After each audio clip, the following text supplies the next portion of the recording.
Muy buenas noches, señoras y señores. Bienvenidos, bienvenidas. Antes de iniciar, solicitamos su atención para informarles que este evento es transmitido en vivo y grabado. Gracias por continuar acompañándonos en este espacio de diálogos en la ciudad. Como es costumbre, antes de iniciar, daremos las pautas para hacer esta experiencia más segura, más provechosa. Para las personas que nos acompañan en la plataforma, tendremos diferentes momentos donde los organizadores habilitarán o desactivarán el audio y video. Les solicitamos que en los momentos de tener habilitada la cámara tenga en cuenta estar en un espacio guardando su privacidad y la de su entorno. Su micrófono mantenerlo en silencio por respeto a la palabra del otro. Por cuestiones de seguridad, por favor colocar el nombre registrado en la inscripción. Esto se ajusta ubicando el cursor en su imagen. Aparecerán 3 puntos. Allí ubique el ítem renombrar y registre su nombre. Les estaremos escribiendo por interno para hacer la verificación. Para hacer uso de la palabra se habilitará el chat, tanto de la plataforma como en las redes sociales. En este espacio ustedes podrán exponer sus preguntas y opiniones generales. Tengan en cuenta que el moderador vamos a elegir por sección 3 o 4 preguntas según la disponibilidad de tiempo. Agradecemos la presencia de nuestro invitado especial, el sacerdote jesuita José Darío Rodríguez, y por supuesto a todos ustedes quienes nos acompañan en esta nueva emisión. Gracias a ustedes esto es posible. También queremos extender pues, bueno, el agradecimiento al equipo que se encuentra detrás de escena de la Fundación Universitaria Unimonserrate y de la Arquidiócesis de Bogotá. Muchas gracias. Queremos hacerles partícipes que desde el segundo semestre del año anterior, del 2021, iniciamos un proceso de articulación con la Fundación Universitaria Unimonserrate, la cual hace parte de nuestra gran familia arquidiocesana, adscribiéndose el observatorio a la Escuela de Ciencias Humanas y Sociales de la universidad. Es por ello que el día de hoy nos acompaña el sacerdote Rubén Darío Hernández, actualmente decano de la facultad en mención. Y bueno, en este instante le cedo la palabra al padre Rubén Darío. Le doy la bienvenida.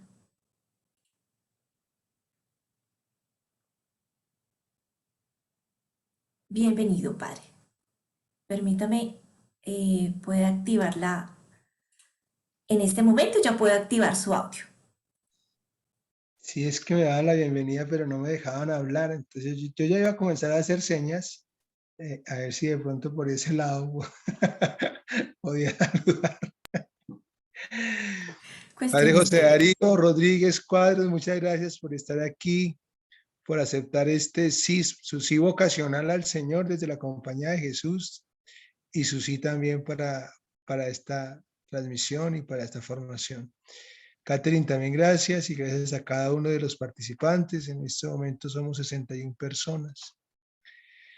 Padre José Darío es parte de la Compañía de Jesús, ha hecho estudios en teología, pero particularmente en doctrina política, en sus formaciones de especialización en París, sobre la política, y trabaja con el CINEP. El CINEP bien es un centro de investigación y educación popular que ha hecho un gran servicio a este país, conservando las memorias y haciendo visible la defensa de los derechos desde hace larga data. Por eso para nosotros es una alegría poder contar con el padre José Darío en esta sesión. Ya bien, Caterina me presentó. Yo simplemente quiero animarlos a que nosotros desde la escuela todo lo miramos con la plataforma del Evangelio, pero con una opción sociocrítica. Por eso las voces y el disenso se permiten con toda calidad y caridad, los dos principios de la argumentación, que es de la calidad y desde la caridad. quiero también retomar unas palabras de la oración por el sínodo que nos permiten bien ver esto del disenso. Dice en la plegaria: concédenos el don del discernimiento para que no dejemos que nuestras acciones se guíen por prejuicios y falsas consideraciones. Eso también lo tenemos de cara al otro y de cara a la política. Por eso creo que esta palabra que nos hace bien de la oración sinodal nos ayuda para entrar en nuestros espacios académicos con espíritu de discernimiento y también para evidenciar nuestros prejuicios y nuestras falsas consideraciones. A todos bienvenidos a este espacio y que podamos nosotros tener una formación en la conciencia y una formación en la conciencia ciudadana y política. Adelante. Muchísimas gracias, Padre Rubén Darío, por sus palabras, por esta bienvenida. Y bueno, vamos a iniciar en este momento, en este espacio, entrando pues en materia. Vamos a dar, bueno, la pauta del momento que estamos viviendo hoy. Es de conocimiento pues de todos que estamos viviendo aquí en Colombia y que estamos próximos a las elecciones del Congreso y también para la presidencia. Y emerge la pregunta: ¿cómo puede ser esa participación política de los católicos laicos en medio de este panorama político del país? ¿Cómo identificar esos signos de la presencia de Dios? ¿Cómo hacer? Bueno, es por ello que se ha querido dar apertura a este espacio de reflexión y discernimiento. En esta ocasión, les cuento que la metodología continúa con esa esencia del ver, del juzgar, del actuar. Para ello, vamos a iniciar con una ponencia central y luego que nos va a ilustrar ese contexto que estamos viviendo. Luego nos iremos, también él nos va a dar unos elementos sobre la iluminación, nos iremos luego por unos grupos que se van a conformar de manera aleatoria para dialogar y reflexionar a partir de unas preguntas que les vamos a ir indicando en su momento. Y finalmente volveremos para escuchar algunos ecos y concluir con el espacio. La duración será máximo de 2 horas, pero para ello vamos a estar todos muy juiciosos, atentos, siguiendo las indicaciones. Las personas que están en redes sociales, no se preocupen, vamos a tener también un espacio para que ustedes puedan dialogar y puedan participar desde el lugar donde se encuentran en ese momento del diálogo. Le damos la bienvenida, como muy bien lo mencionó el Padre Rubén, al sacerdote de la Compañía de Jesús, José Darío Rodríguez Cuadros.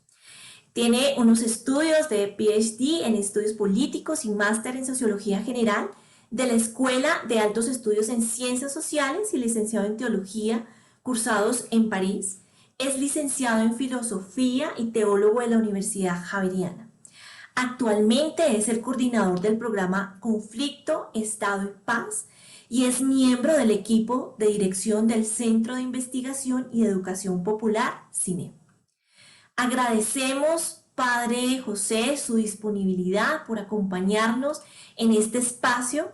Bienvenido. Y le cedo la palabra. Vale, muy buenas noches para todos y todas.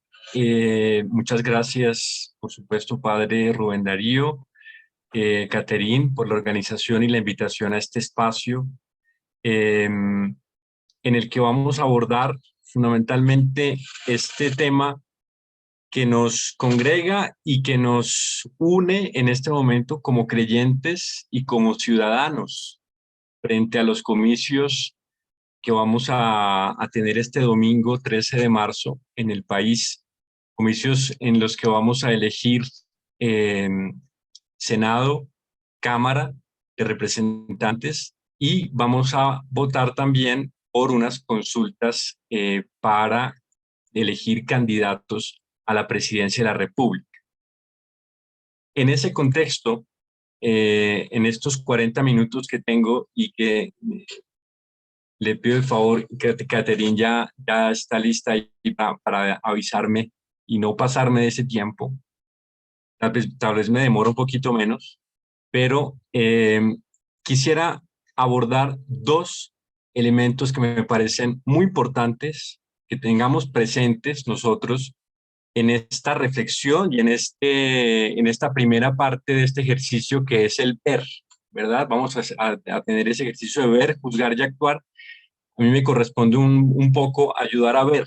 Entonces, que podemos ver esta situación desde dos perspectivas. La primera, les voy a comentar un poco lo que nos dicen a nosotros los papas, lo que nos dice a nosotros el magisterio de la Iglesia a propósito de lo que significa participar y de lo que significa esa participación política como ciudadanos dentro de un Estado democrático como es el nuestro.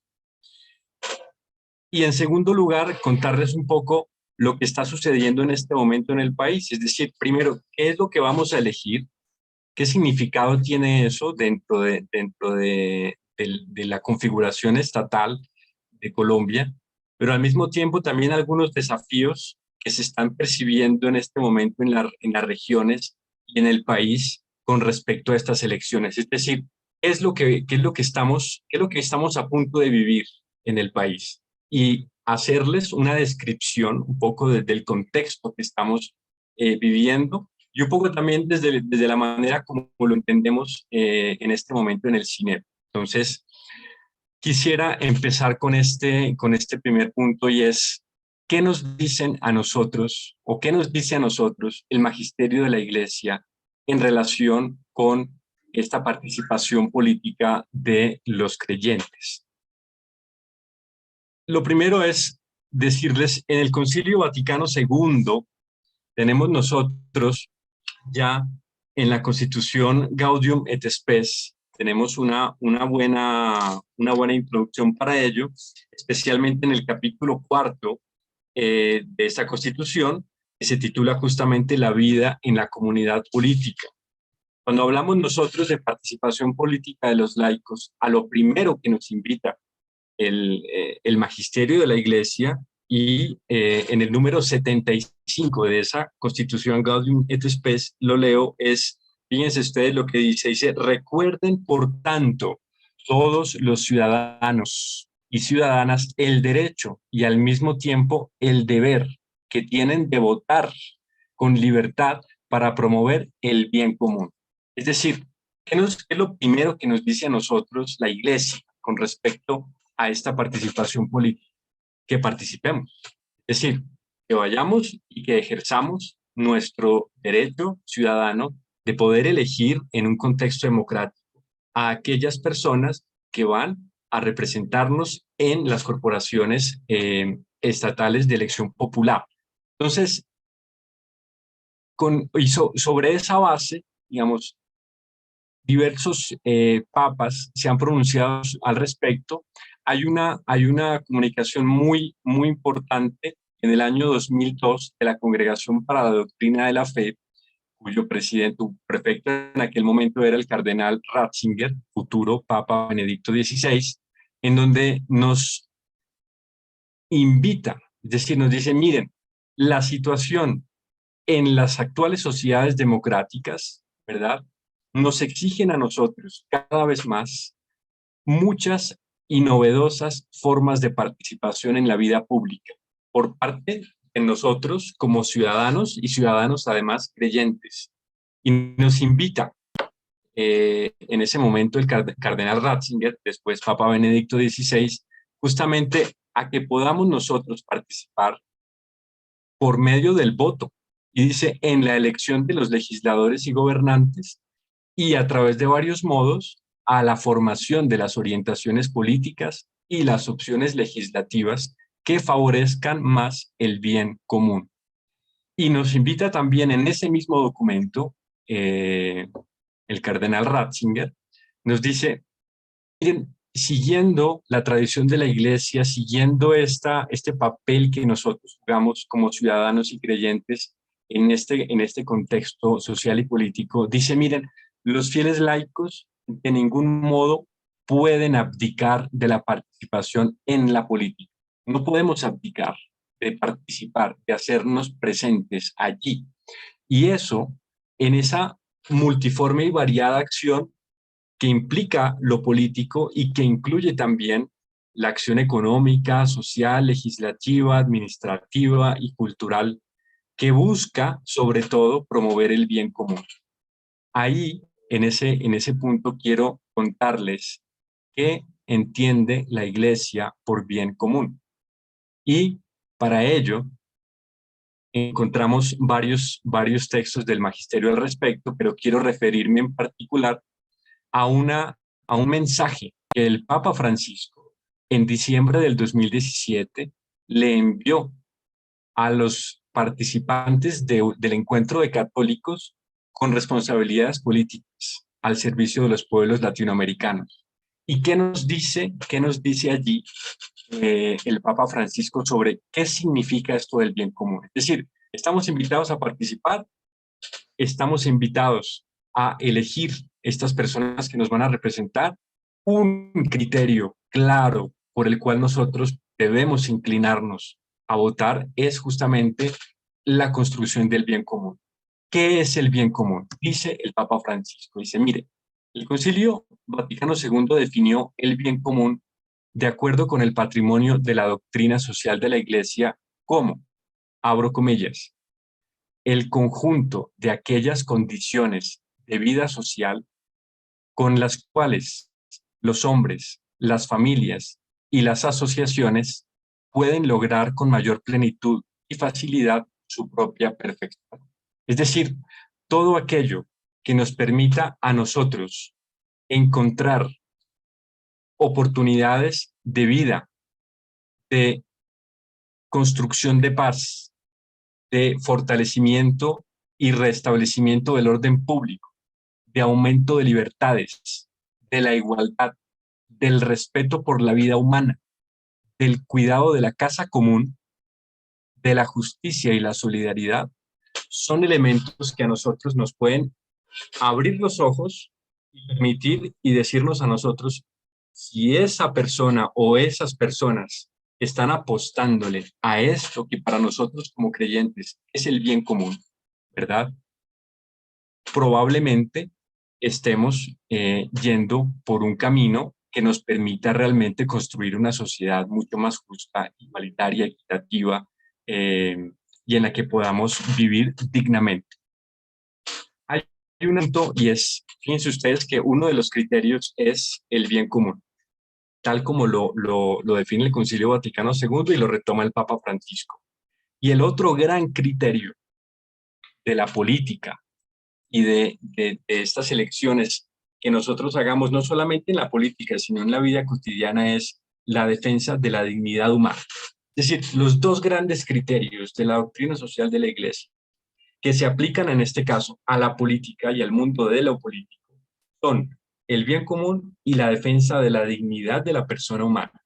Es decir, todo aquello que favorezca la protección de la vida, todo aquello que favorezca un contexto favorable para que las personas, hombres y mujeres, puedan tener condiciones dignas de vida y en ese contexto poder acercarse más a Dios, en nuestro caso como creyentes, y poder construir el reino de Dios, pues son criterios que nos ayudan por lo menos a saber discernir por quién votar.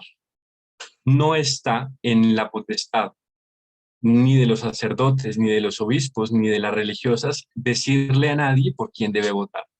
Pero esos dos criterios creo que nos pueden iluminar bastante en las propuestas que nosotros podamos encontrar en los diferentes candidatos.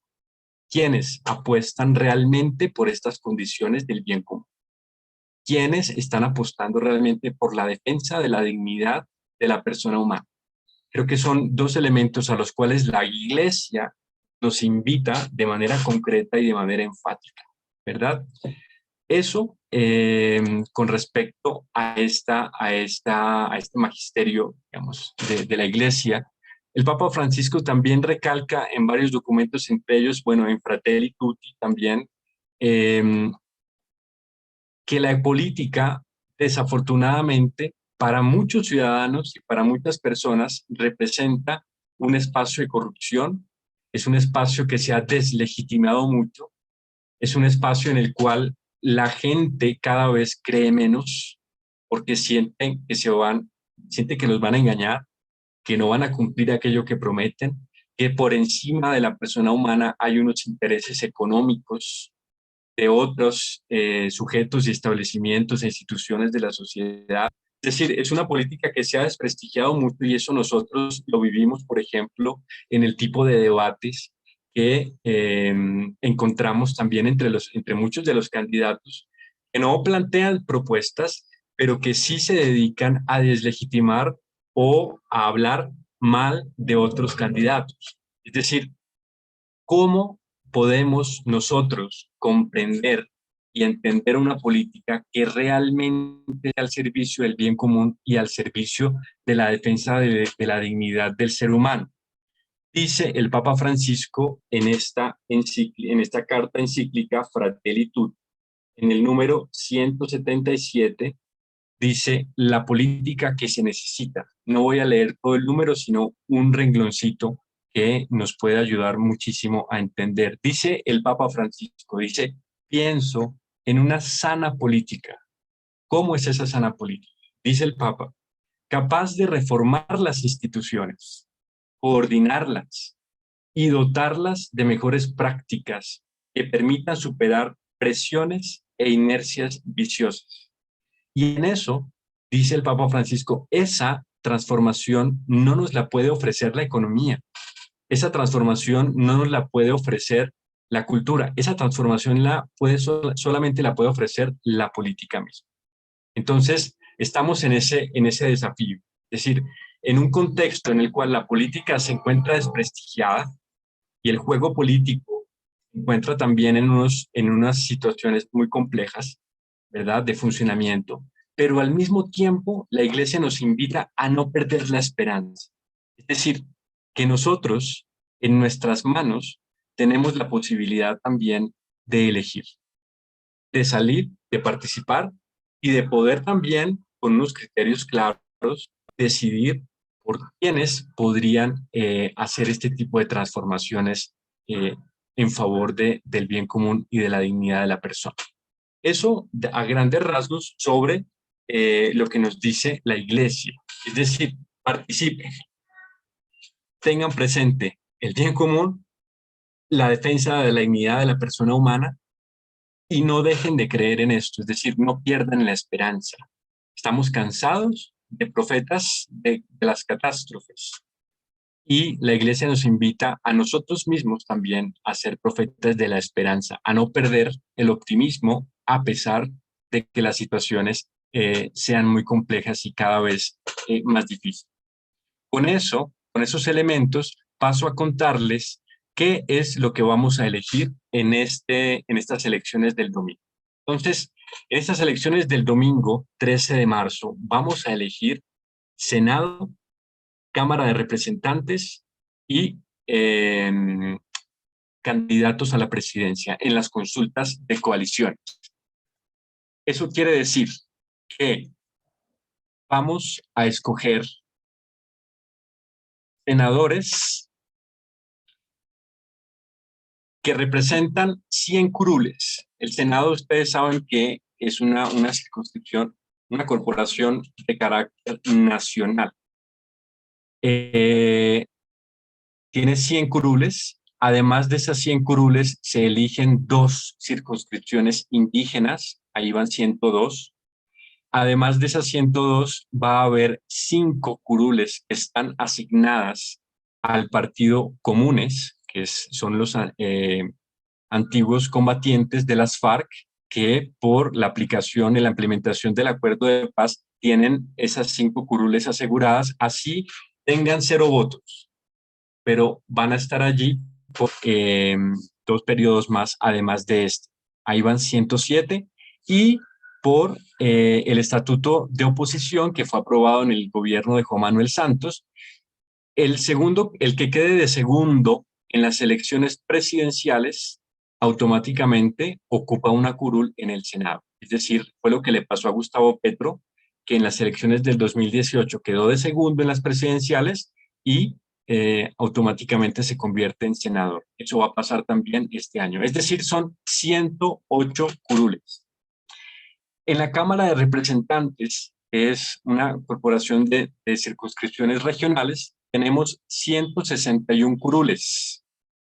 Además de esas 161, hay 2 curules para circunscripciones afro, una curul para circunscripción indígena, una curul para un representante del exterior, y generalmente esa curul en la Cámara de Representantes del Exterior se la gana el partido Mira, que tiene una influencia muy fuerte, sobre todo en la comunidad colombiana en los Estados Unidos.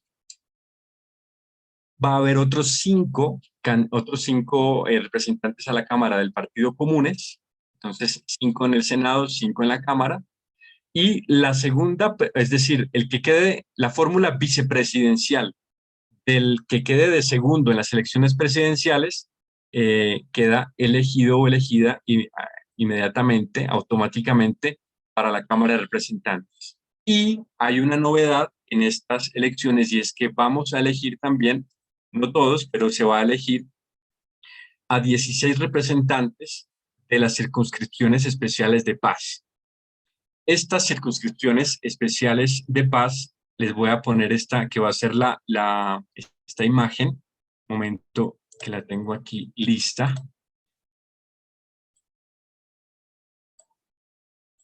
Aquí están estas circunscripciones, es decir, saldrán de 167 municipios de regiones que han sido afectadas o fueron afectadas de manera fuerte durante el conflicto armado. Es decir, de cada circunscripción saldrá una persona. Se supone que las personas que queden elegidas en estas circunscripciones pues deben ser en principio víctimas, porque justamente para eso se crearon esas circunscripciones. Y que, por ejemplo, si nosotros vemos aquí en la circunscripción C1, Junta, Nariño, Cauca, Valle, son 24 municipios, las personas de esos municipios, de esos 24 municipios, van a elegir un representante a la Cámara, ¿verdad? Por ejemplo, en el C11, que es Putumayo, son 8 municipios. Las personas que habitan en esos municipios van a elegir un representante a la Cámara por esa circunscripción. Para esas circunscripciones hay en este momento aproximadamente 400 candidatos, y más del 80% de esos candidatos no son víctimas. Y hay que entender que uno de los desafíos que tiene esta elección en estas circunscripciones es que la mayoría de las personas de estas regiones, precisamente por la presencia de grupos armados históricamente, son unas poblaciones que no están acostumbradas a votar o que votan muy poco. Entonces, ya de entrada, va a ser muy interesante saber cuántos votos va a haber en estas circunscripciones. Segundo, el hecho de que de entrada son circunscripciones para víctimas, pero la mayoría de los candidatos no lo son. Y hay casos muy complejos o muy polémicos, como el que ocurre en la región C12, Magdalena, Guajira, Cesar, en donde, por ejemplo, uno de los candidatos para esas circunscripciones es el hijo de Jorge 40, es decir, candidato de apellido Tobar, hijo de uno de los paramilitares más importantes, digamos, de esa región, que ahora está haciendo campaña para esta circunscripción y se declara como víctima del conflicto. Entonces, fíjense ustedes que ya de entrada eso supone una especie va a ser muy controvertido y generará dificultades también en cuanto a la legitimidad de estas mismas curules de entrada. Quisiera decirles algo sobre el contexto actual. Es decir, en este momento vemos nosotros un elemento en común en las campañas electorales, y es que durante muchos años en Colombia, el tema dominante en las campañas legislativas y sobre todo en las presidenciales era cómo derrotar a las FARC. Es decir, por medio de la guerra o por medio de las negociaciones. ese gran debate que durante muchos años atravesó la política colombiana, hoy no existe. Nos damos cuenta que en las encuestas más recientes, los temas que están mucho más presentes en el interés de los electores son la seguridad, la corrupción, el desempleo, la desigualdad. Y en este momento, si ustedes se dan cuenta en los diferentes debates y propuestas de los candidatos, ese tipo de temas son los que más salen y, y los debates se centran como en ese tipo de conversaciones específicas, ¿verdad? Seguridad, corrupción, desempleo, desigualdad. Curiosamente, el tema de la guerra o la paz, el tema de la paz no aparece con la fuerza con la que aparecía hace algunos años. Hay otro elemento que llama mucho la atención y es que hay una sensación de cambio en las preferencias ideológicas de los colombianos. Es decir, en esas preferencias ciudadanas que se ubican en el espectro ideológico, en encuestas, por ejemplo, de cifras y conceptos, en las más recientes, se evidencia que la gente cada vez más se autoidentifica como de centro o de centro izquierda. Entonces, por ejemplo, la gente que se comprende o se autoidentifica, que pasó del centro a identificarse como de izquierda, pasó en un año del 16 al 23%. Y las personas que se autoidentificaban como centro pasaron del 44 al 60%. Entonces, eso lo que nos puede estar indicando a nosotros hoy es que una gran cantidad de personas y sobre todo el mayor porcentaje de la población en la actualidad en Colombia se autoidentifica o como de centro o como de izquierda o como de centro izquierda. Y en ese sentido, en ese cambio, digamos, del espectro ideológico que se evidencia en el país, hay una mayor probabilidad que en otras elecciones de que exista una alternancia en el poder, es decir, de que haya un cambio en el poder. El hecho, por ejemplo, de que el uribismo ya no esté en este momento como una de las fuerzas determinantes y definitorias de estas elecciones, tiene, es decir, nos dice mucho. Y en ese sentido, por ejemplo, el Congreso que se vaya a configurar en las elecciones de este domingo puede que sea un Congreso probablemente más de centro o más de centro izquierda que un Congreso de derecha. Es decir, el uribismo en este momento, a diferencia de las elecciones pasadas y antepasadas, ya no suma los apoyos que sumaba y se convirtió casi que en un actor de reparto. Es decir, vemos, por ejemplo, el caso de Oscar Iván Zuluaga, en el caso de las elecciones a la presidencia, que no fue aceptado en el equipo Colombia, por ejemplo, que eran como sus aliados naturales, y se encuentra haciendo campaña, pero no suma los apoyos que en otras elecciones sumaba. Esto también nos hace pensar en que estas elecciones tienen unas dinámicas políticas novedosas. Hay por lo menos tres novedades en estas elecciones. La primera novedad eh, es la de las consultas de coaliciones. Es decir, antiguamente o antes lo que se hacían eran unas consultas como una especie de primarias para elegir candidatos a la presidencia, pero por partidos. En este momento vamos a elegir candidatos a la presidencia entre unas coaliciones que están configuradas, constituidas por varios partidos. Entonces tenemos el equipo Colombia, ¿no?, que reúne estos candidatos del espectro más de la derecha, Federico Gutiérrez, Enrique Peñalosa, Dilian Francisca Toro, David Barguil. Tenemos otra coalición que es la de Centro Esperanza, donde está Juan Manuel Galán, Sergio Fajardo, Alejandro Gaviria. Y tenemos una coalición que sería más de centro izquierda, que sería la del Pacto Histórico, donde está Camilo Romero, Francia Márquez, Gustavo Petro. Entonces, esa es una novedad, eso no lo teníamos, y es muy probable que esas consultas de coaliciones, por el interés justamente que en este momento tiene esas elecciones presidenciales, arrastren más votos. Es decir, que aumenten el número de votos y de personas que están interesadas en votar en este momento en estas elecciones del 13 de marzo. Normalmente las elecciones legislativas en Colombia son unas elecciones en donde funcionan mucho las redes clientelares de las regiones, porque los más interesados en llegar al Congreso son los grandes caciques electorales de las regiones. Entonces ellos movilizan sus redes de clientelas, pero a veces esas redes de clientelas no se movilizan tanto para unas elecciones presidenciales. Digámoslo así, que el voto para las presidenciales es un voto un poco más libre que el de las de Congreso, pero en este caso, el hecho de que haya consultas de coaliciones puede hacer que más personas salgan a votar por el interés que esto representa para el país. Además de esa novedad, otra dinámica política novedosa es justamente la elección de las curules para la paz. Ya les he comentado un poco previamente.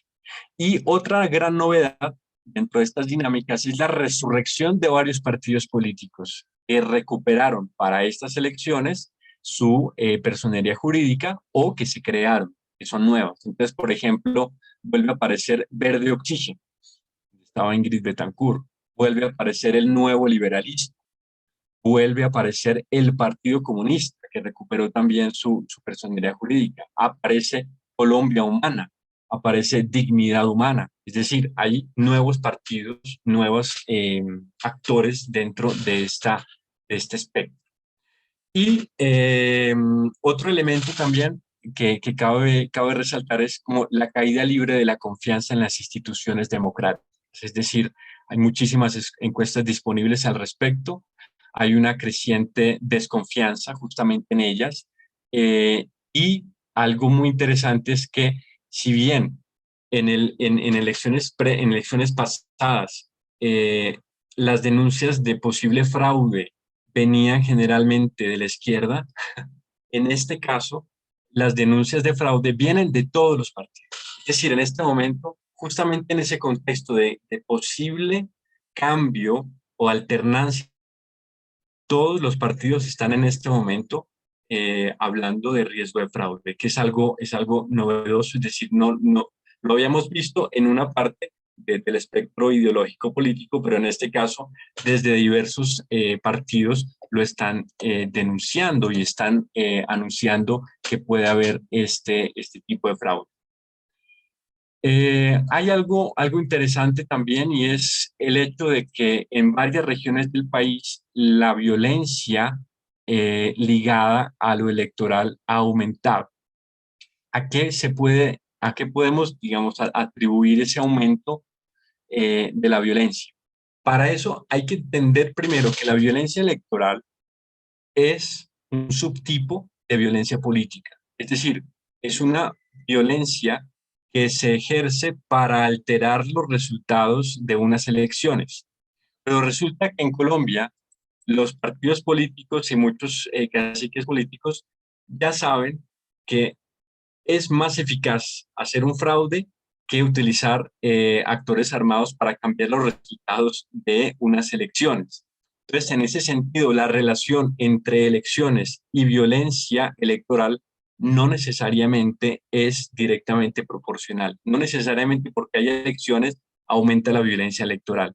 Sin embargo, en estas elecciones en concreto, estamos viendo que en varios lugares del país, concretamente en la frontera colombo-venezolana, en el Catatumbo y en Arauca, en la zona de La Macarena y San José del Guaviare, en el Pacífico colombiano, en el Bajo Cauca antioqueño, hay unos niveles que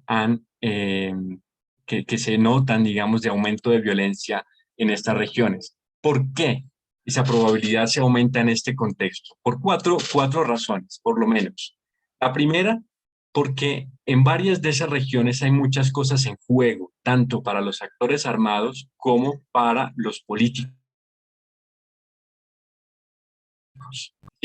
Tanto rentas y dinero que adquieren de manera ilegal por vía de extorsión o de tráfico de droga, o por controles territoriales en disputa, como lo podemos evidenciar en norte de Santander o en el Pacífico Sur, que hacen justamente que en ese contexto, por esas cosas en juego, se activen unas dinámicas de violencia concretas. Segundo, porque en Colombia cada vez más aumenta el número, hay una especie de proliferación de especies de todo tipo.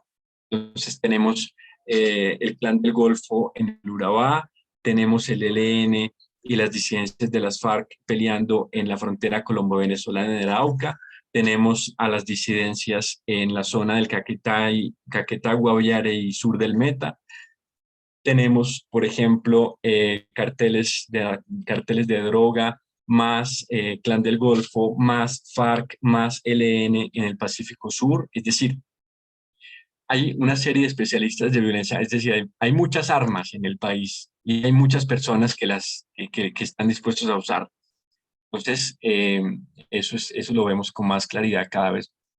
Tercero, hay unas reglas de juego también que cada vez más son difíciles de hacer cumplir con una institucionalidad débil que no logra contener esa violencia. Es decir, unas reglas de juego para unas elecciones en las cuales los actores armados impiden, por ejemplo, que un candidato se presente a las elecciones, o que lo matan, o que lo amenazan, y un Estado que no logra proteger a estas personas o que no logra que el juego político se desarrolle de manera pacífica. Entonces, estamos un poco en esa situación.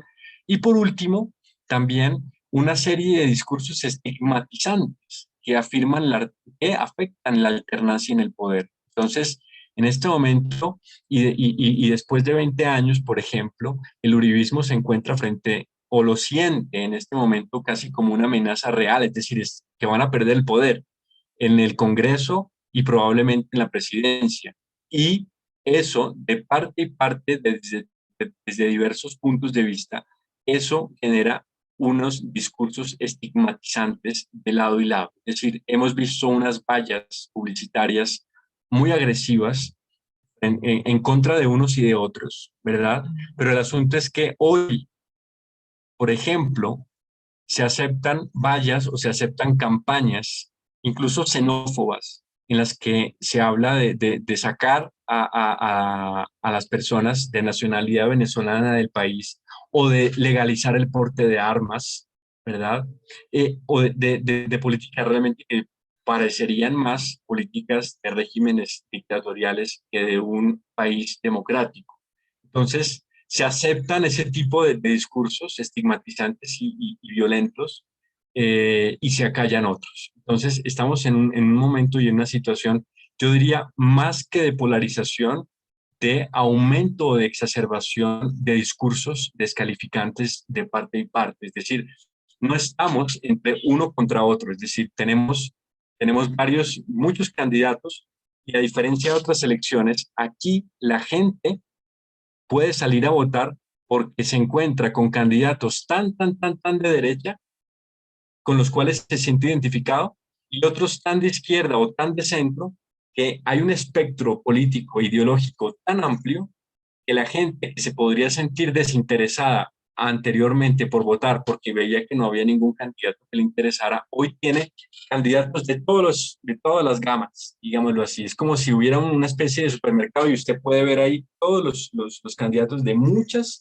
ideologías de extremo a extremo, pero también en la parte intermedia. Entonces, eso puede favorecer también el aumento de la votación en el país. Eh, Creo que podemos dejar ahí. Eh, Esa era un poco la presentación que quería hacerles, un poco desde lo que la Iglesia nos invita a tener presente, pero también desde la realidad que, que se nos interpone, que se nos pone de frente y en la cual estamos nosotros en la actualidad, con estos desafíos y con la posibilidad también de poder contribuir en esa transformación del país por la vía del voto. Yo creo que en esta ocasión Colombia se enfrenta a un contexto en el que cada vez es más posible un voto libre, sobre todo en el mundo urbano, pero cada vez más el espectro político e ideológico se amplía más. Y eso, querámoslo o no, es un síntoma de que la democracia está viva y de que así como se puede presentar uno eh, muy de derecha, puede haber otro muy de izquierda y otro muy de centro. Y eso es sano, porque nos permite a nosotros encontrar esas diversas posiciones y elegirlas. La invitación es precisamente a que salgamos y en conciencia y de acuerdo con nuestros propios criterios podamos elegir las personas que consideremos que nos van a conducir a un mejor país.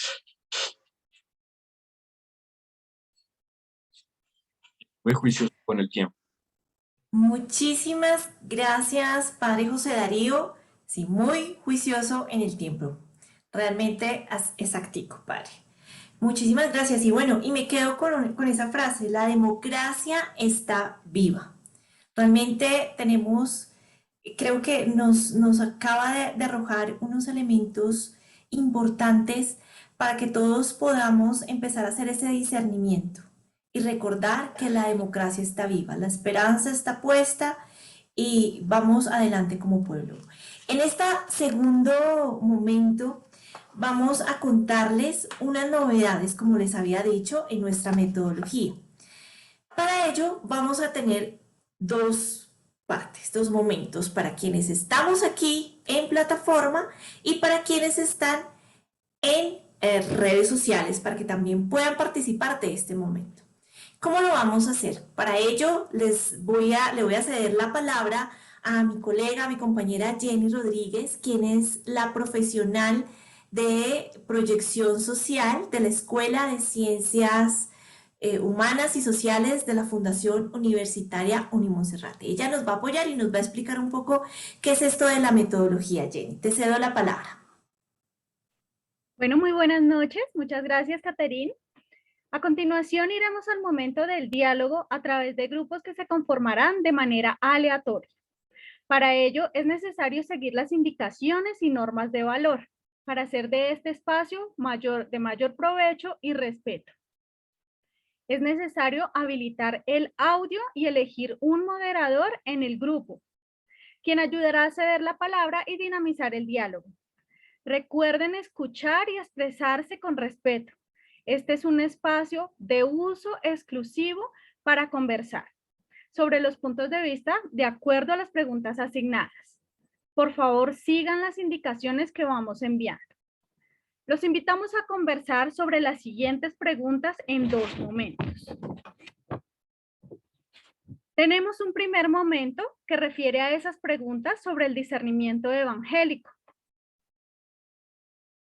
Voy a leerles las preguntas. ¿Qué signos de la presencia de Dios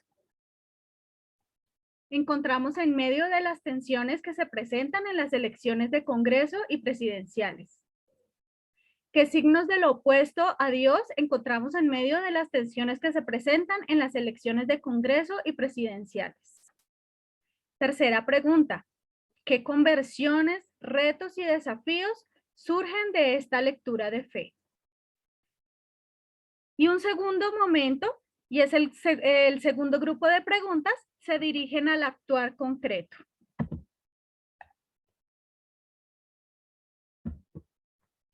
En este segundo grupo de preguntas tenemos entonces, primera, ¿cuál ha de ser mi respuesta y actitud ante la polarización? ¿Qué me dice y respondo a la voz de Dios a partir de este ejercicio discerniente? Tercero, ¿qué compromisos comunitarios hemos de asumir a la luz de este discernimiento? Les estaremos enviando a sus grupos las preguntas y les avisaremos del tiempo para que puedan concluir. Volvemos en aproximadamente 15 minutos, 12 minutos. Para nuestra audiencia en redes sociales, les invitamos a unirse con sus familias y compañeros para que den respuesta a las preguntas y nos las compartan a través del chat de Facebook. En el caso que por falla técnica el programa lo retire del evento, simplemente ir al enlace nuevamente y dar clic. Los invitamos entonces a que vayan ingresando a los grupos. Bueno, muchísimas gracias, Jenny, por darnos esta instrucción. Y bueno, en este instante van a pasar dos cosas, así que todos tranquilos, vamos a darle entrar o vamos a decirle OK a la opción que en este momento va a salir. Por favor, démosle OK, se está asignando en este momento unos grupos de forma aleatoria, participen, recuerden elegir una persona y ya en contados minutos en ambas plataformas, por ambos chats, van a tener las preguntas. Sabemos que el tiempo va a ser corto, que vamos a quedar también con ganas de conversar, pero tratemos de dar una o dos respuestas y poder concluir al finalizar. Entonces, ya saben, cualquier cosa le vamos a dar nuevamente clic a nuestro enlace. Y nos vemos en contados minutos.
Bueno, nuestra audiencia en redes sociales les vamos, mientras que van organizándose en su familia, se van acercando y van iniciando este proceso y les compartimos las preguntas, queremos que escuchen este mensaje que nos ha dejado los obispos para este tiempo que estamos viviendo en el país, este tiempo de elecciones, y vamos a escuchar con atención.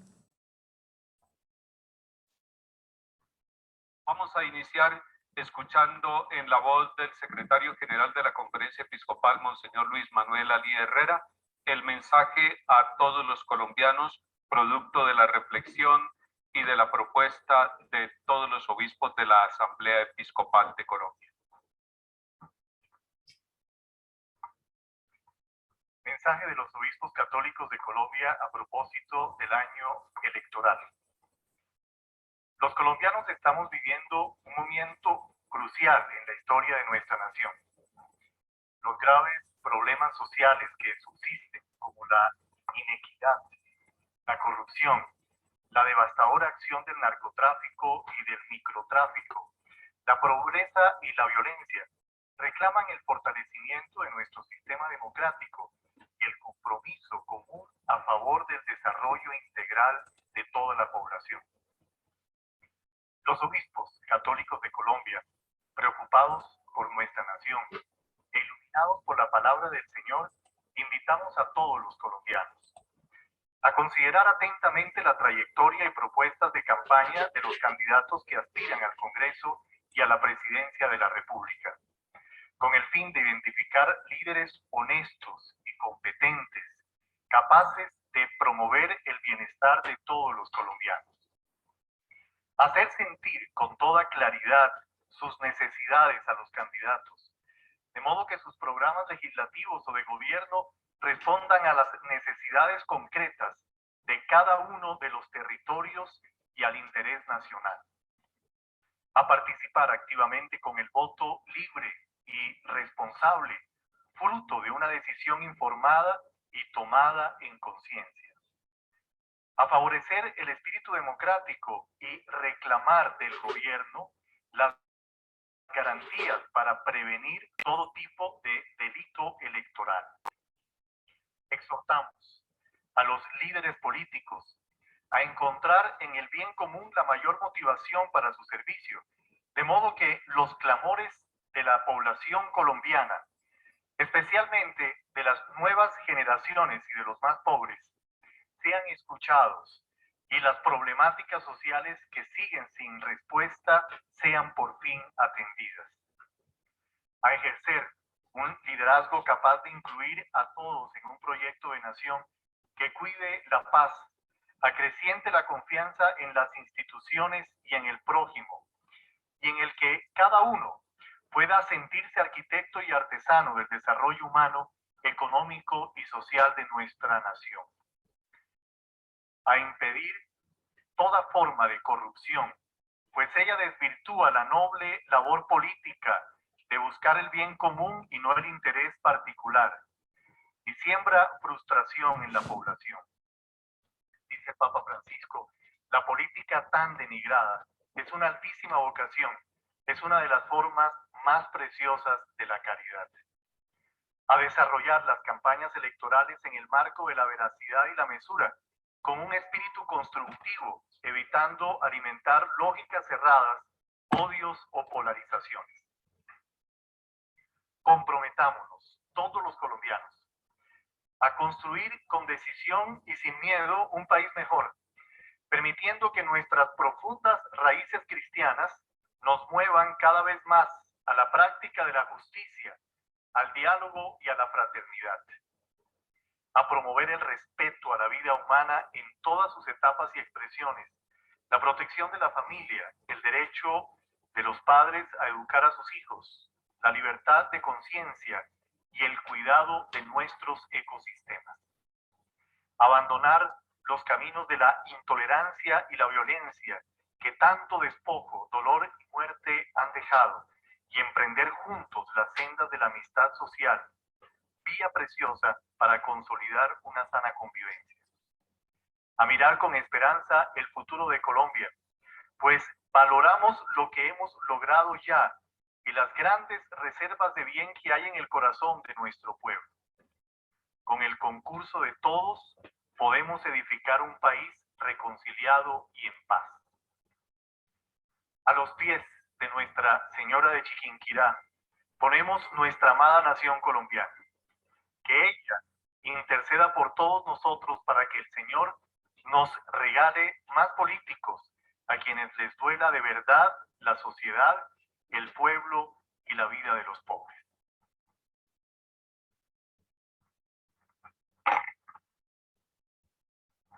Gracias, Monseñor Luis Manuel. Hemos escuchado, este es el mensaje que está a disposición de todos los medios de comunicación también. No tenemos miedo, tenemos esperanza y mucha responsabilidad, y llamamos a la esperanza y a la responsabilidad. Y ya que me dieron la palabra en este momento, quiero hacer adicional al mensaje que hemos promulgado y que está al alcance de todos ustedes, lo que ya anunció Monseñor Darío de Jesús Monsalve, arzobispo de Cali, un llamado en 3 puntos sencillos. Primero, ante el desafío de las realidades humanas y globales, de la grave crisis humanitaria y la violencia intransigente que domina el panorama nacional y azota diversas regiones y ciudades, no caben las ideologías de guerra. No aceptamos esas ideologías, no le hacen bien a Colombia. Tampoco del enemigo externo e interno, en las que se apoyan muchas políticas y muchas ideologías. No queremos vivir en ese temor de enemigos. El Papa Francisco nos ha dicho a todos, o somos hermanos o nos hundimos todos. Estamos llamados a no hundirnos, a no dejar hundir a Colombia, a trabajar en comunión. Segundo, los obispos hacemos un llamado, unidos a la voz del Papa y de Naciones Unidas, entre otros entes mundiales, a un cese al fuego. Hacemos un llamado al cese al fuego en Colombia, que cesen los homicidios, que cese la guerra, que cese la violencia contra la población civil. Hacemos un llamado a todos los grupos armados a que paren la guerra en Colombia, en todos los lugares. Un cese al fuego unilateral, con reciprocidad entre las partes, que nos permita a todos asumir los dolores de la pandemia, de la pobreza, las responsabilidades que tenemos en las regiones. El imperativo humanitario como respuesta a este gran desafío de la crisis humanitaria que tenemos nos hace hacer ese llamado a todo el país. Es el grito desde las periferias, desde la mortandad espantosa y la irresponsabilidad y degradación armada que azotan a Colombia. Como dijo el obispo de Arauca, desde hace muchos años, pero que se está agravando últimamente. Es una espantosa mortandad y degradación armada. Y tenemos que abrir los ojos, levantar la voz y unirnos para encontrar soluciones colectivas a estos problemas.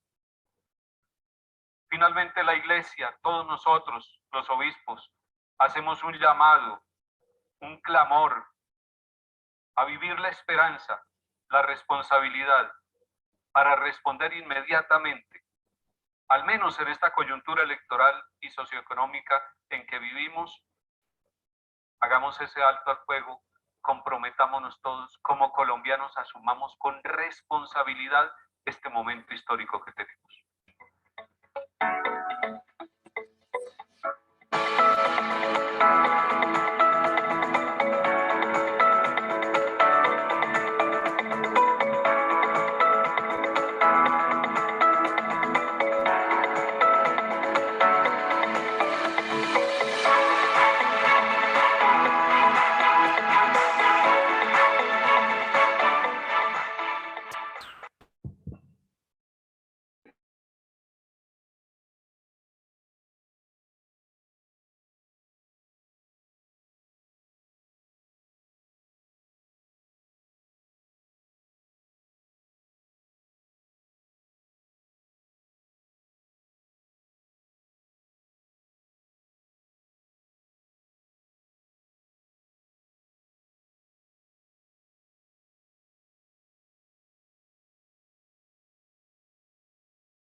Bueno, vamos volviendo a nuestra sala central. Vamos poco a poco todos retornando. En unos contados segundos ya estaremos todos en nuestra sala. Espero que todas las personas que están acompañándonos en nuestras redes sociales estén también en este momento volviendo, retomando un poco acá las preguntas que les alcanzamos a enviar. Sabemos que el tiempo es muy corto para poder dialogar, para poder expresar todo lo que nosotros queremos expresar, pero bueno, ya vamos a quedar aquí en nuestra sala central.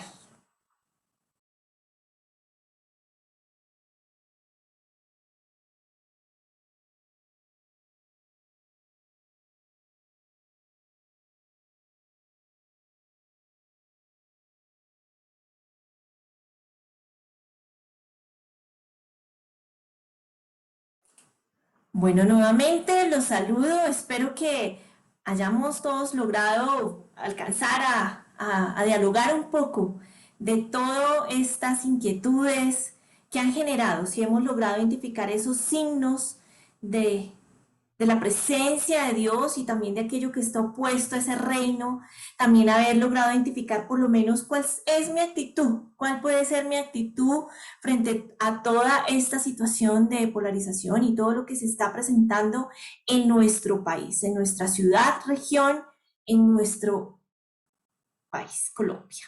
Entonces, para este momento, terminar de que todos lleguemos a la sala, le voy a pedir a mi compañera y a mis compañeros en redes sociales que podamos saludar a las personas que han estado allí este tiempo, que nos han estado acompañando.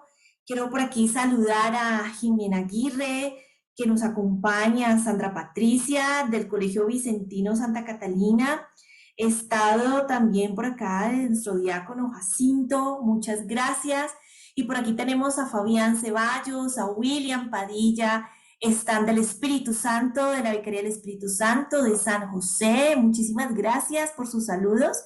Y bueno, en este momento vamos a iniciar el proceso de socialización y también un poco de las dudas, preguntas, inquietudes que han enviado nuestros queridos participantes en este espacio. Y quiero aquí, Padre José Darío, cederle un poco la palabra y le comento. Aquí hay una pregunta que nos dice desde La Calera, también están desde Neiva, les cuento, de Ibagué, nos cuentan por acá, nos dicen, las preguntas que tienen, ¿es correcto, Padre José Darío, asociar a la derecha política con la iglesia? ¿Qué tan peligroso es como creyente esperar en un candidato presidencial, en este caso un Mesías o un discurso de ese tipo? Padre, le cedo la palabra.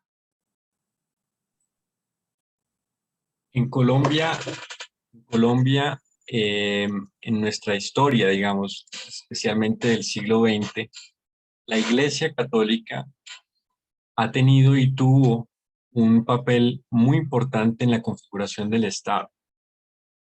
Y durante buena parte del siglo XX, la Iglesia también, digamos, de cierta manera afortunada o desafortunada, ya la evaluación histórica depende de diferentes criterios. La Iglesia terminó asociada en gran medida a lo que a comienzos del siglo XX era el Partido Conservador. De hecho, el origen de la República de Colombia en 1886 tiene también, una de sus protagonistas es la Iglesia Católica.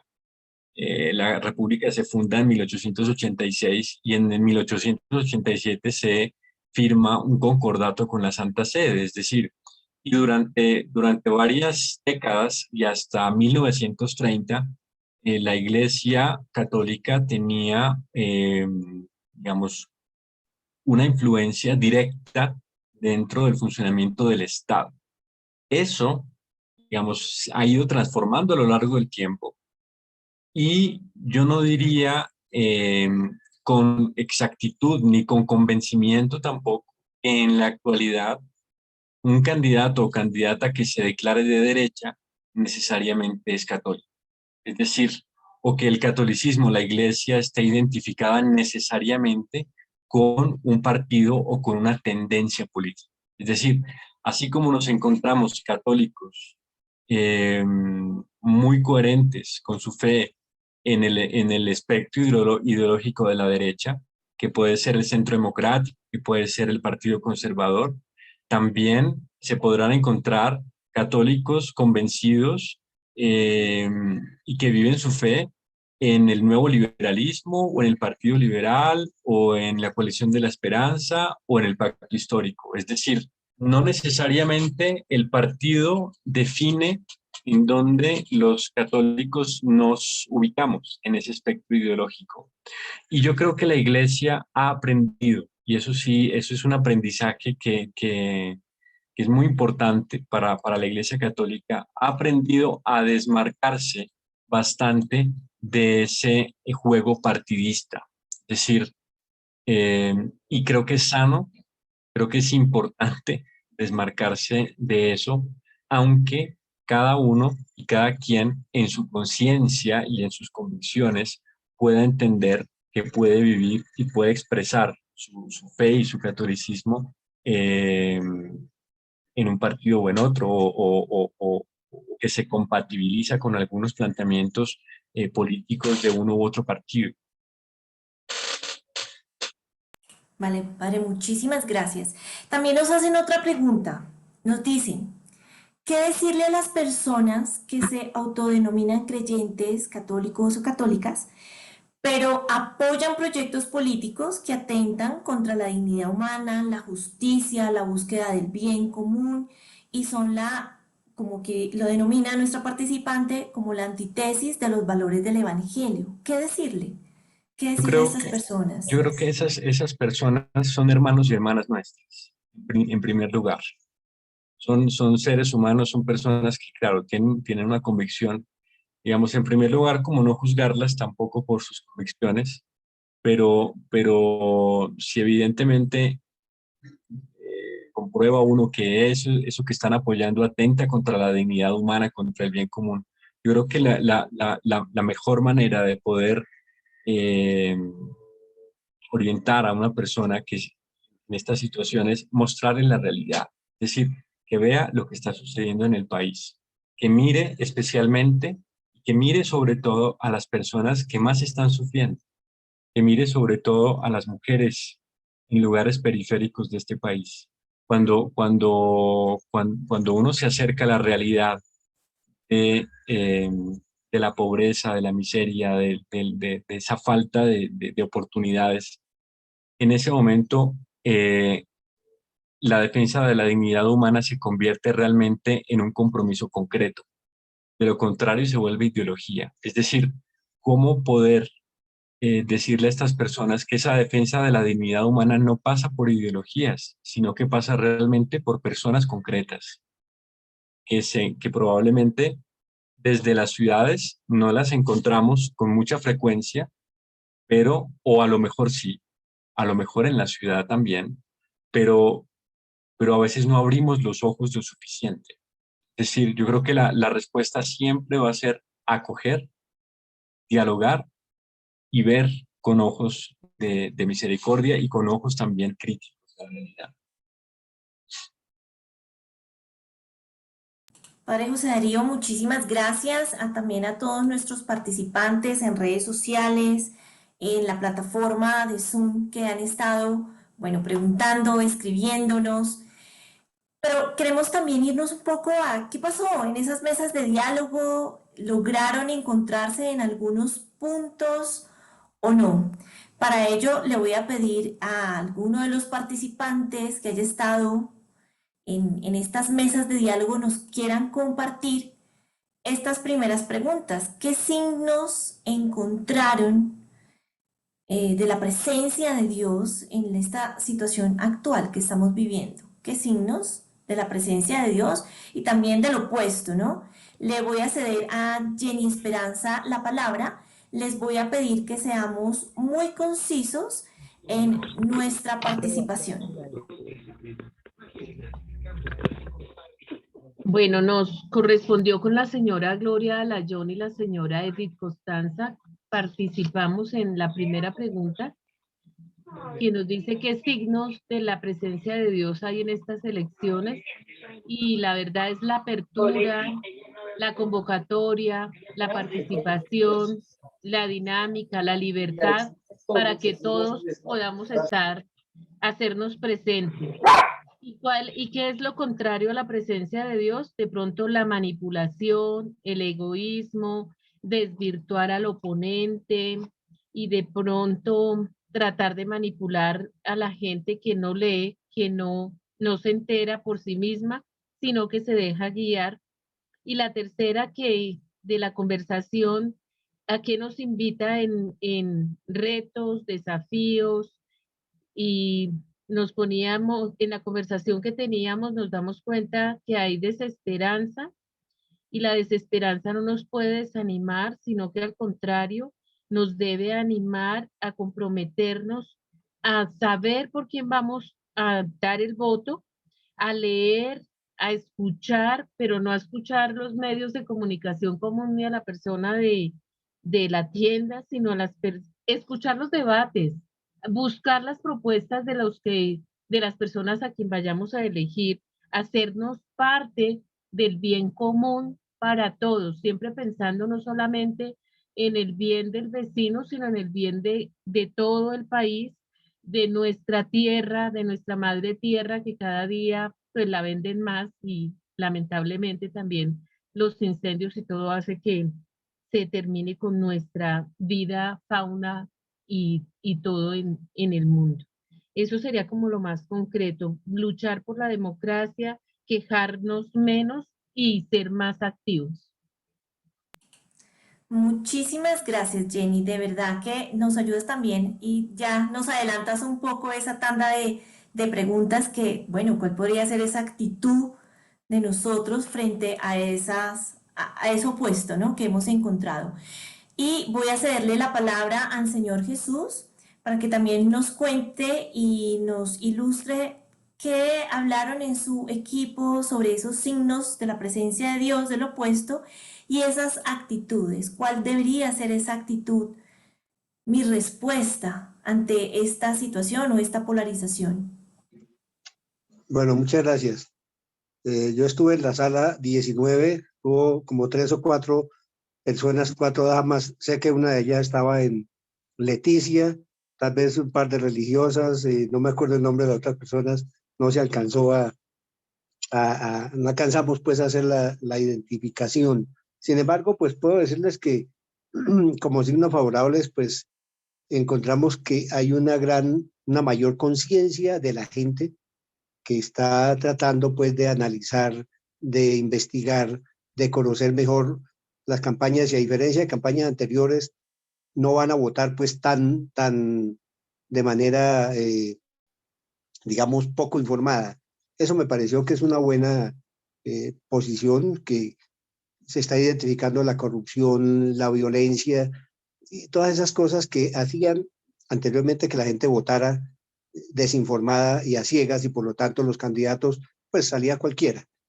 Como aspectos negativos es que, digamos, sigue primando la corrupción y la violencia dentro del proceso electoral, ¿no? Hay una polarización muy grande, un maltrato entre muchos candidatos de alta significación y de baja. Sigue siendo una campaña, en unos términos generales, eso apuntaba a alguien, bastante sucios, bastante polarizadas.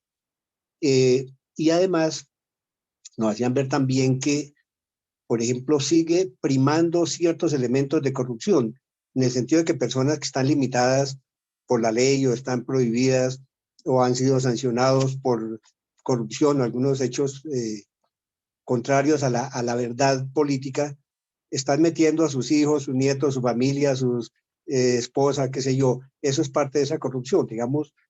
Es un signo negativo que va contra la dignidad, la calidad humana, contra la verdad de Dios, ¿no? Yo no sé si tengo tiempo para hacer una especie de observación, pregunta.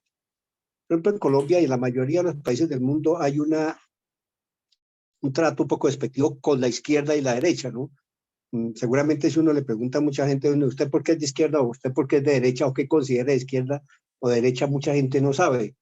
Simplemente hay un sesgo, un maltrato, tanto del de derecha como el de izquierda. El de derecha le considera pues que es abusivo, que es, digamos, explotador, y al de izquierda que es revolucionario, que es incluso terrorista. Esas son cosas muy peligrosas que dañan, ¿no? Yo invito pues a que la gente estudie un poco. La izquierda o derecha tiene, entre otras cosas, su origen en Francia, en la Revolución Francesa, con dos grupos que se formaron allá. Pero bueno, por ahora dejo así, entonces muchas gracias. Muchísimas gracias, Señor Jesús. No sé si de pronto a estas acotaciones el Padre José Darío quisiera dar algún último aporte para dar ya el cierre de nuestro espacio.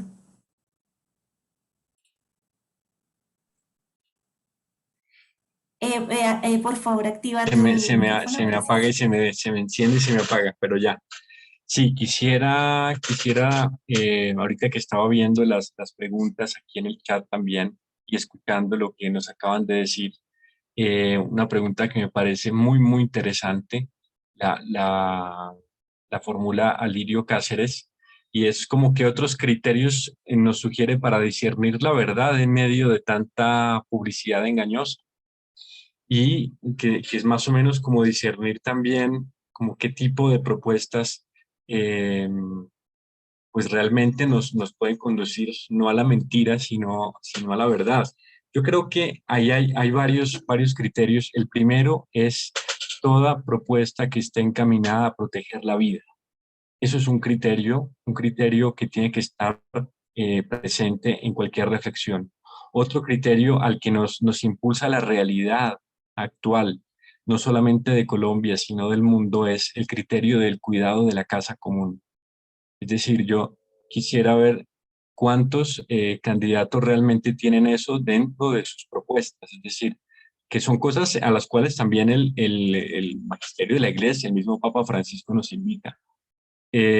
Tercero, el tema de los jóvenes. Es decir, cómo desde esa opción también por la juventud y por la formación, digamos, podemos nosotros entender que hay unos caminos que se abren y unas esperanzas que se abren para el país.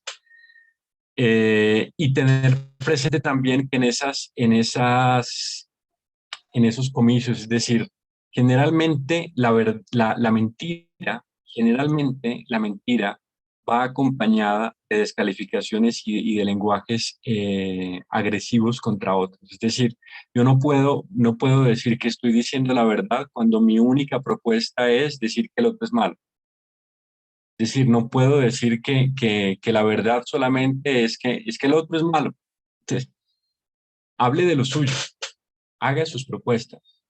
Díganos a nosotros, a los colombianos, cómo se imagina el país, qué encuentra usted realmente y esos criterios de la vida, del cambio climático, del cuidado de la casa común, de los jóvenes, de la educación.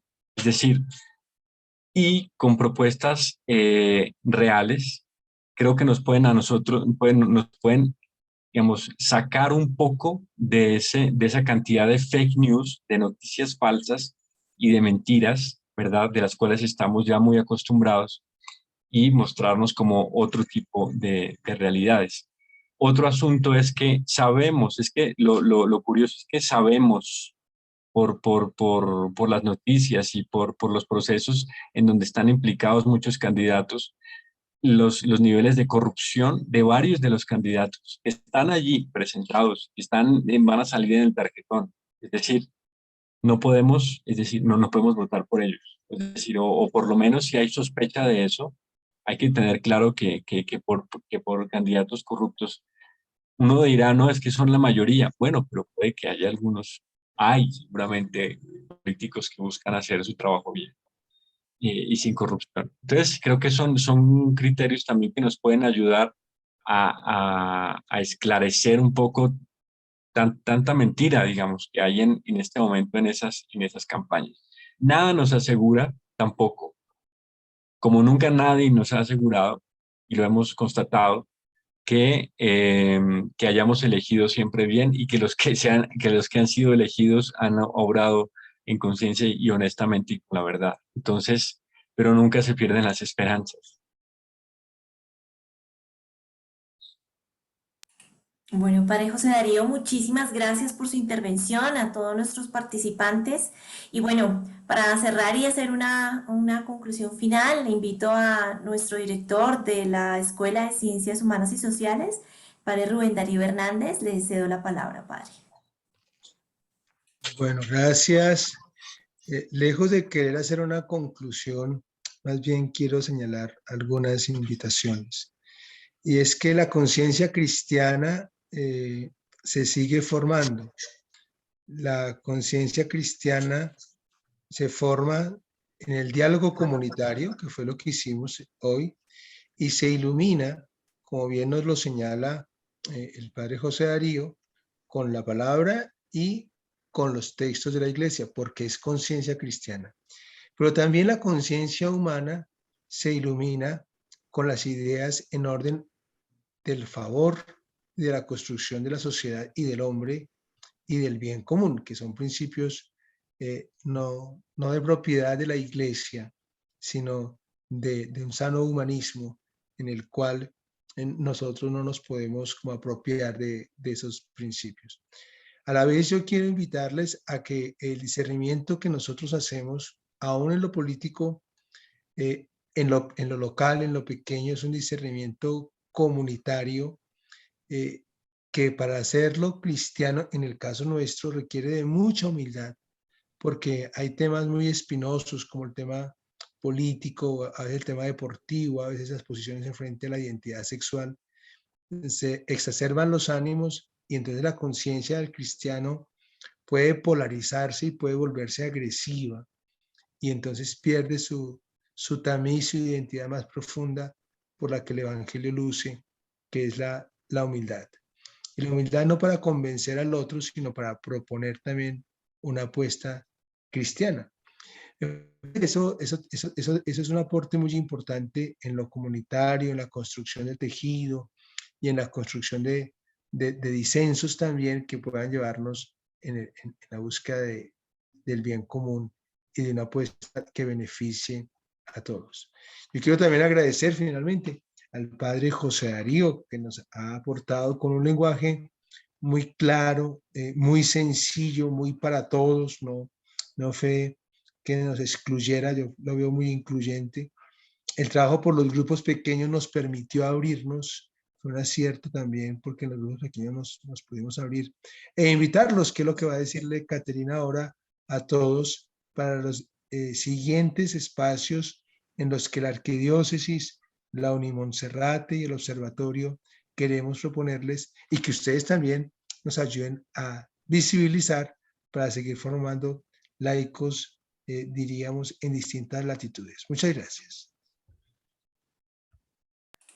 Padre, muchísimas gracias, Padre Rubén, Padre José Darío, a todos ustedes que siempre están aquí con nosotros, apoyándonos, ayudándonos a discernir lo que acontece en nuestra ciudad-región.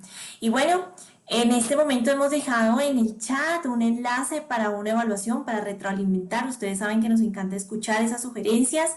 Para nosotros es importante.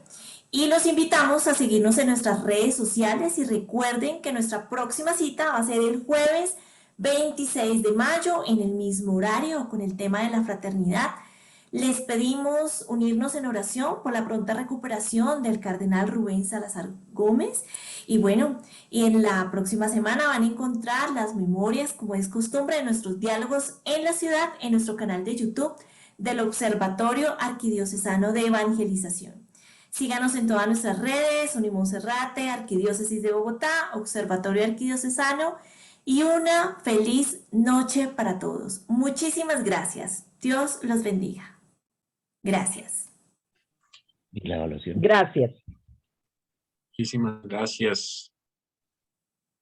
Muchas gracias por el espacio. A ustedes Muchas muchísimas gracias a todos. gracias y aquí nos esperamos. Muchas Bueno, pues, gracias, Por muy favor, interesante, contesten el muy enlace. amables. Muy amable, Gracias, Dios les gracias a bendiga. todos. muy amable. Gracias, Padre José Gracias, Darío. Padre, Gracias a todos. Gracias a todos, gracias. Gracias. Feliz Muchas noche. gracias a todos, muy interesante y muy oportuno. Amén. Muchas gracias. Gracias, feliz noche. Feliz Gracias. noche, Carlos Bueno, Alberto, a gracias, Gloria, Caterina, y gracias. Patricia, Aura, Gracias, Ana Margarita. Berta, Ana Ya. Margarita, Feliz noche. Gracias. Buenas noches.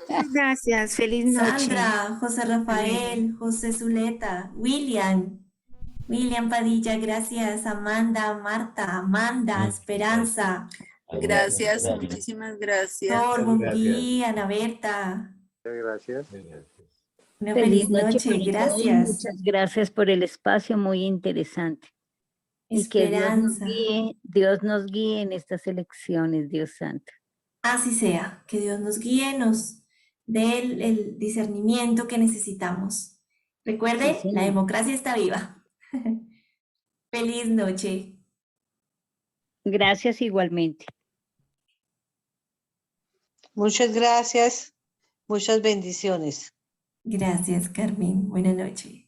Buenas noches. En este momento hacemos cierre de nuestro evento Diálogos en la Ciudad. Feliz noche.